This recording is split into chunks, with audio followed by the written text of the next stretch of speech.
বাবার মৃত্যুর পর আমি একেবারেই ভেঙে পড়েছি। তখন আশ্রয় দিয়েছিলেন আমার মামা, তার ঘরেই বড় হলাম আমি। মামার হাত ধরে চলতে শিখলাম নতুন জীবনের পথে। কিন্তু ধীরে ধীরে বুঝতে পারলাম সেই সম্পর্কের ভিতরে লুকিয়ে আছে এক অদ্ভুত রহস্য, যা আমি আগে কখনো কল্পনাও করিনি। মামা যিনি আমার ভরসার শেষ মানুষ ছিলেন, তিনি শুরু করলেন দাবির পর দাবি। আমি তার আপন ভাগ্নি হয়েও তিনি আমাকে কোনো ছাড় দিলেন না। আজ আমি সেই গল্পই বলবো, এক জীবনের লড়াই আর নির্মম বাস্তবতার কাহিনী। আমার নাম মাহিরা। ছোটবেলায় আমি খুব স্বাভাবিক আর আনন্দময় একটা পরিবারে বড় হতে শুরু করেছিলাম। কিন্তু হঠাৎ করে আমার ছোট জগৎটাকে অন্ধকার করে দিয়ে চলে গেলেন আমার বাবা। সেদিনটা আমি কোনোদিনও ভুলতে পারবো না। বাবা ছিলেন আমার ভরসার পাহাড়। স্কুলে পড়াশোনা নিয়ে কিংবা ছোট ছোট ইচ্ছা নিয়ে বাবাকে বললেই তিনি সবকিছু চেষ্টা করতেন পূরণ করার। কিন্তু ভাগ্য মানুষের সব ইচ্ছা পূরণ করে না। সেদিন হঠাৎ করেই খবর এলো বাবা আর নেই। দুর্ঘটনায় তিনি আমাদের ছেড়ে চলে গেলেন। মা হাহাকার করে কেঁদে উঠলেন। আমি তখন শুধু বোঝার চেষ্টা করেছিলাম মৃত্যু আসলে কি জিনিস, কেমন করে একজন মানুষ হঠাৎ করে চলে যায়, আর কেনই বা আমাদের এমন একাকিত্বে ফেলে দেয়। বাবার মৃত্যুর পর আমাদের সংসারটা যেন ভেঙে টুকরো টুকরো হয়ে গেল। মা একা হয়ে গেলেন। আমি তখনও ছোট, জীবনের অনেক কিছু বুঝি না, তবে বুঝতে পারতাম মা ভীষণ ভেঙে পড়েছেন। সংসারের দায়িত্ব, আমার পড়াশোনা, সবকিছুই তার কাঁধে এসে পড়ল। তখনই সামনে এসে দাঁড়ালেন আমার মামা, মায়ের বড় ভাই। মামা সবসময় আমাদের দেখতেন নিজের পরিবারের মতো। বাবার মৃত্যুর খবর পাওয়ার পর তিনি এক মুহূর্ত দেরি না করে চলে আসেন। মাকে জড়িয়ে ধরে বললেন, কেঁদো না বোন, তুমি একা নও। মাহিরা আর তুমি আছো, আর আমি আছি। তোমাদের দায়িত্ব এখন আমার। সেদিন থেকে আমার জীবনে মামা শুধু একজন আত্মীয় নন, বরং বাবার মতো শিক্ষক, যেমন আমার বন্ধু হিসেবেও জায়গা করে নিলেন। মাও চাইলেন আমি মামার বাড়িতেই বড় হই, কারণ আমার পড়াশোনা, শিক্ষা, নিরাপত্তা সবকিছুর জন্য মামার মতো ভরসাযোগ্য কেউ ছিল না। মামার বাড়িতে নতুন জীবন। প্রথম দিন মামার বাড়িতে গিয়ে খুব ভয় পেয়েছিলাম। চারপাশে নতুন পরিবেশ, নতুন মানুষ, মামার স্ত্রী আর কাজিনরা। কিন্তু মামা যেন আমার ভয়ের দেওয়াল ভেঙে দিলেন। তিনি বললেন, মাহিরা, এটা এখন তোমারও বাড়ি। এখানে তুমি কোনোদিন একা বোধ করবে না। সেই কথাগুলো আমার কানে এখনো বাজে। মামা আমাকে পড়াশোনার দিকে বিশেষ মনোযোগ দিতে বললেন। প্রতিদিন স্কুল থেকে ফিরে তিনি খোঁজ নিতেন, কোন বিষয় পড়া শেষ হলো, কোনটায় সমস্যা আছে। রাতে সবাই ঘুমিয়ে গেলে মামা আমাকে পাশে বসিয়ে গল্প করতেন। কখনো তিনি তার শৈশবের কষ্টের কথা বলতেন, কখনো জীবনের লড়াইয়ের গল্প শোনাতেন। তার মুখের প্রতিটি কথা আমার ভিতরে শক্তি যোগাতো। আমি ধীরে ধীরে বুঝতে শুরু করলাম, মামা শুধু আমাকে আশ্রয় দেননি, তিনি আমার ভিতরে সাহস জাগিয়ে তুলেছেন। মামার সাথে আমার সম্পর্কটা সময়ের সাথে একেবারেই অন্যরকম হয়ে উঠল। তিনি কখনো আমার শিক্ষকের মতো কঠোর হতেন, আবার কখনো বন্ধু হয়ে মজা করতেন। একবার স্কুলে বার্ষিক ক্রীড়া প্রতিযোগিতা হচ্ছিল। আমি দৌড় প্রতিযোগিতায় অংশ নিয়েছিলাম। মামা অফিস থেকে ছুটি নিয়ে এলেন শুধু আমার খেলা দেখার জন্য। আমি তখন ট্রাকে দৌড়াচ্ছিলাম। দূরে দাঁড়িয়ে মামাকে দেখেছিলাম, দুহাত চেঁচিয়ে চিৎকার করে বলছেন, দৌড়াও মাহিরা, তুমি পারবে। সেদিন আমি দ্বিতীয় হয়েছিলাম, কিন্তু আমার কাছে সেটা প্রথম হওয়ার থেকেও বড় অর্জন ছিল, কারণ মামা আমার জন্য গর্বিত ছিলেন। তিনি মঞ্চ থেকে পুরস্কার নিতে গিয়ে আমাকে কুলে তুলে বললেন, তুমি আমার চোখের মণি মাহিরা। যদিও মামার বাড়িতে আমি ভালোবাসা আর নিরাপত্তা পেলাম, তবুও ভিতরে ভিতরে এক শূন্যতা আমাকে কুড়ে কুড়ে খেত। বাবাকে হারানো সেই ব্যথা আমি কখনো ভুলতে পারিনি।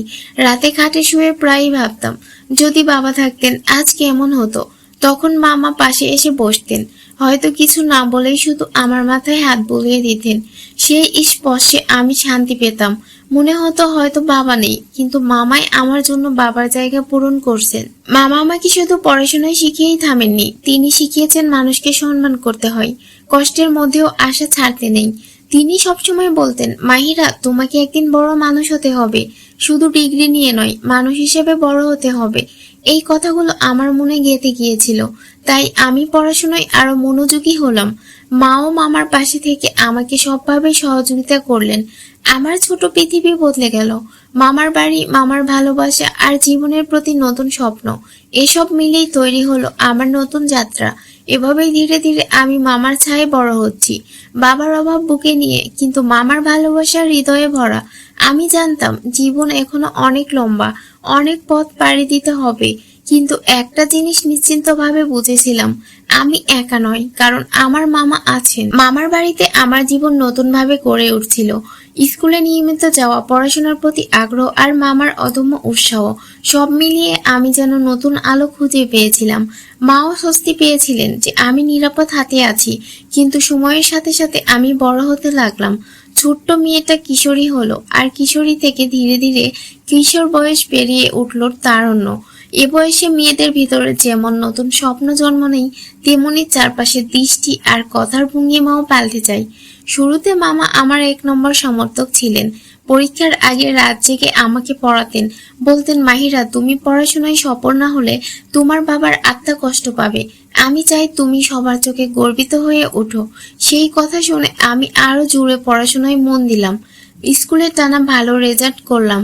শিক্ষকরা আমাকে প্রশংসা করতেন, কেউ কেউ তো বলেও ফেলতেন, মাহিরার পিছনে নিশ্চয়ই কোনো শক্তিশালী হাত আছে। আমি মনে মনে গর্ব করতাম, হ্যাঁ, আমার সেই শক্তিশালী হাত হলো আমার মামা। কিন্তু ধীরে ধীরে আমি লক্ষ্য করলাম, মামা আগের মতো কেবল পড়াশোনার খোঁজই নেন না। কখনো কখনো তিনি এমন কিছু দাবি করেন যা আমাকে অস্বস্তিতে ফেলে দেয়। একদিন রাতে আমি পড়তে বসেছি, মামা এসে পাশে দাঁড়িয়ে বললেন, তুমি তো এখন বড় হচ্ছ মাহিরা, আমি চাই তুমি শুধু আমার কথাই শুনবে। আমি অবাক হয়ে তাকালাম, মানে মামা, আমি তো সবসময় আপনার কথাই শুনি। মামা হেসে চুপ করে গেলেন, কিন্তু সেই হাসির ভিতর আমি কিছুটা অদ্ভুত ঠাট্টা অনুভব করলাম। গ্রামের লোকজন সবসময় নানা মন্তব্য করত। কেউ কেউ বলতো, মাহিরা তো মামার বাড়িতেই বড় হচ্ছে, ওর জীবন নিয়ে কে কিভাবে ভাবছে। এসব কথা আমার কানে আসতো, কিন্তু মামা যেন এসব কথাকে পাত্তা দিতেন না। উল্টো বলতেন, মানুষের মুখ বন্ধ করতে গেলে তুমি কিছুই করতে পারবে না, শুধু নিজের পড়াশোনায় মন দাও। তবুও আমার ভিতরে একটা অস্বস্তি জমতে লাগলো। সময়ের সাথে মামার দাবি আরো বাড়তে লাগলো। কখনো তিনি চাইতেন আমি শুধু তার সাথে সময় কাটাই, কখনো তিনি চাইতেন কোনো ব্যাপারে মায়ের থেকেও আগে আমি তাকে জানাই। একদিন স্কুল থেকে ফিরে দেখি মামা বসে আছেন। তিনি সিরিয়াস ভঙ্গিতে বললেন, মাহিরা, তুমি জানো আমি তোমার জন্য কত কষ্ট করি। আমি চাই তুমি আমার কাছে এমন ভাবে থাকবে যেন তুমি শুধু আমারই। আমি কেঁপে উঠলাম। আমি তার আপন ভাগ্নি, অথচ তার এই দাবি আমার ভিতরে এক অদ্ভুত ভয়ের জন্ম দিল। আমি নিজেকে প্রশ্ন করলাম, এটাই কি সেই মামা যিনি বাবার মতো আমাকে আগলে রেখেছিলেন, নাকি সময়ের সাথে সাথে তার ভিতরে অন্য কিছু জন্ম নিয়েছে? মা তখনও কিছু বুঝতে পারেননি। তিনি সবসময় মামাকে ধন্যবাদ দিতেন, তুমি না থাকলে আমার মেয়ে আজ এভাবে পড়াশোনা করতে পারতো না।